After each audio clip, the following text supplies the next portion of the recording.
What's up guys, MrBayeasy here and welcome to part 2 of our custom power-up topic and theories. Basically today we're going to be covering Halo 4 and some of the things we saw in there and the ideas that sprung to mind when I thought of, could speed boost and damage boost, although they were considered power-ups, what if they were available in a custom power-up option? So like we've seen, we can alter the player traits of the person's speed in a custom power-up. We've seen that in various fun custom games. We haven't actually seen that implemented at least not to my knowledge, in a multiplayer game with a custom power-up, and we can also theoretically increase the damage of a player that picks up the custom power-up by the settings within the custom power-up. So with that being said guys, here are a few scenarios where these could be used, where the custom power-up can be used in real game for competitive that I've been able to think of so far. So the very first one we're going to think of is, quote-unquote speed boost. So altering the player's speed, enhancing it to whatever it was before. So maybe like 25% more, 50% more, whatever it might be. So here's the, I think when I think of speed boost, I think of CTF. I don't really think of anything much else. I'm sure you could implement in other things like maybe King of the Hill, getting to the hill faster, or maybe getting to the extraction point faster. I'm not really sure, but when it comes right down to it, these two particular things, in my mind, play a bigger role in game types that are meant, or maps that are meant to be played with a primary weapon only. So we've seen this in the past with things like Halo 3 on maps like Amplified or Onslaught. Onslaught was, I think, the one for CTF. Amplified was the one for Slayer, where all you had was your battle rifle, and there were a few other weapons on the map, such as the Covenant carbine and things like that. So it's not like you were limited to just the battle rifle, but there was no overt power weapons like the rocket launcher or the sniper rifle on those maps. So I think that these custom power-ups and these two particular ones, the one that we're talking about right now, Speed Boost in particular, would play some very interesting roles in maps that are designed around a primary weapon only level of fighting. So just imagine a drift. This is the map that I think of when I imagine this kind of scenario. So the typical CTF scenario is gather rockets and sniper rifle, and when you are able to slay enough of the players, or when you can push hard enough, get into their base, you set up for it, pull the flag, and then you as a group pull back and go to your flag platform to score the flag. Of course, that's the standard scenario, pretty much the same thing you do in every single CTF map. You do that, then afterwards, once you score the flag, you have to be aware of the counter cap, the quote-unquote counter cap. So you have to set up for the enemy team now pushing, because they know that, basically you probably lost some teammates along the way. They're going to be spawning, they're not going to be in the greatest positions, they're going to be pushing you.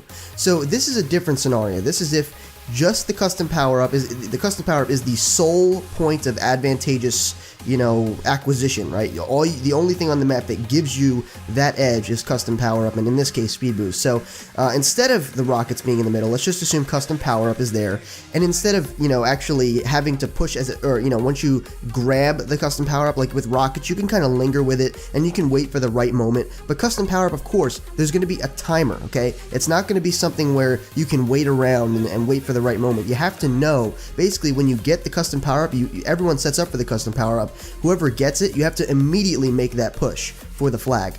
Preferably, of course, the person with that extra added bonus would grab the flag and try to run back. Now, notoriously, again, like I said, you would have a multitude of teammates rushing back with you as a group and kind of giving you support to get back to the flag plat. Now, if you have speed boost, you're going to be running faster than all of your teammates. So the big thing here is, instead of having everybody rotate as a group and, somewhat group, not like a big pack of wolves or anything, but you know what I'm talking about. If you've played competitive in the past, or if you can kind of visualize that, instead of having that happen, you probably need your teammates to set up on like checkpoints on your way back to back to your flag plat, because they're not going to be able to keep up and provide that level of assistance. So if you have enemies that are already set up waiting for you at those other checkpoints, you're going to need your teammates to fend them off as you go by.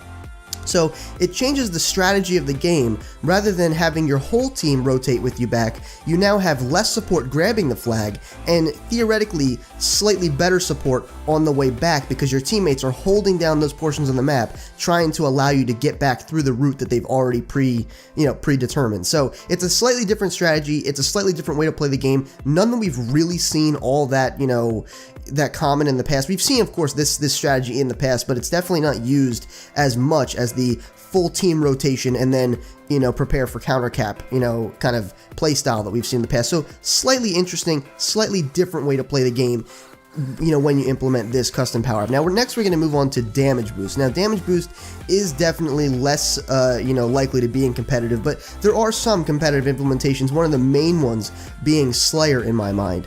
Again, this probably plays more so in a situation where it's straight up primary weapons, and the first thing that I think of, and I know that some of you might not recognize this, but the map called Amplified in Halo 3. It was a Halo 3 Forge map, for competitive, where you only had your battle rifle, and again, that Covenant carbine and some other weapons on there, but no crazy power weapons. So the strategy on that map was more so to hold down positions of the map, lock down, the left and right and top right side of the map, and the bases. Okay, you also wanted to probably have mid control if you could. So there was a constant struggle, and you would be constantly picking people off, waiting for the other team to make a mistake, and then you would pretty much go for spawn kills until they kind of regained their their teamwork and were able to push back and all that stuff. So this might be, adding that custom power up in the middle for damage boost might make it a little bit more interesting, where for just a moment in time when that damage boost goes up, or right before it's about to go up, when the team is about to set up for this, both teams are going to have an absolute onslaught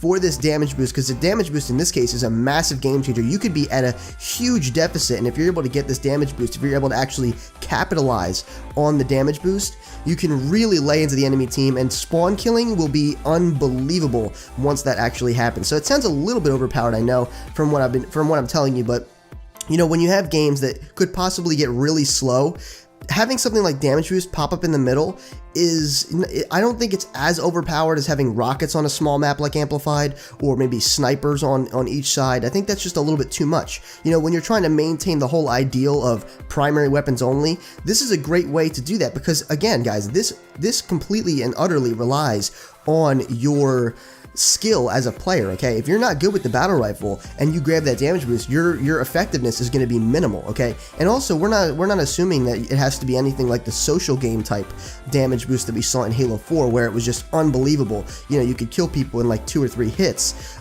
This could be a slight boost. We can tweak these things in the custom power-up settings and all that stuff in the custom game settings. So, when I think of this, I think of it being as a very subtle way to have a game changer in the map if they can capitalize on it. And I think this way for both the speed boost and damage boost sections of custom power-up options and player trait alterations and whatnot. So again, once again, guys, if you have any ideas for some player trait alterations that could possibly be applied to this custom power-up, definitely drop it down in the comments below, because next episode I'm going to be covering the theoretical things that I've thought of, the things that actually aren't in the game so far, or have not really been in the game, especially with competitive or even multiplayer as far as I know. That's what I'm going to be covering next time. So if you have any ideas, and if I think they have sound competitive implementations, because once again, that's the area that this is going to come under the most scrutiny. It pretty much will fly in custom game and social, more likely custom game, because anyone can do whatever they want in there. But if you have any ideas, drop it down in the comments. I might even include it in the next commentary to come. With that being said, rate the video what you think it deserved, and if you'd like to become a Sage in training, make sure you subscribe today. This has been MrBayeasy, your favorite Sage, and as always, I'll see you in the next video.